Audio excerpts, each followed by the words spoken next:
चाहे जे होस् म देश छोड्दिन भन्ने भल्ला घरे साइला।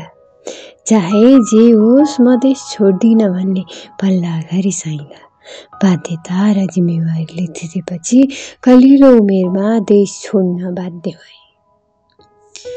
आफ्नै भूमिमा पौर गरेर रमाउँछु भन्ने मेरा तल्ला घरेक माइला काका।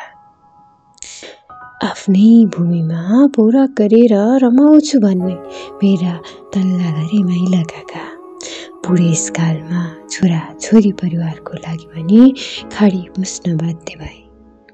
बिचरा त्यो डाँडा पारेकी गाईले। बिचरा त्यो डाँडा पारेकी गाईले गरिबीको चपेटामा पिल्सी 9 महिने दुधे बच्चा छाडी परदेशिन बाध्य। अनि बिचरा म जस्ता युवाहरू आफ्नै देशमा अवसरको खोजीमा जीवनभर मेहनत गरी कमाएका कागजहरू हातमा बोकेर उतारिरहेका। अनि बिचरा म जस्ता युवाहरू आफ्नै देशमा अवसरको खोजीमा जीवनभर मेहनत गरी कमाएका कागज हातमा बोकी बहुतारिरहेका। थाहा छैन यो यात्रा कहाँ गएर टुङ्गिने हो, परदेशीको भूमिमा पो हो कि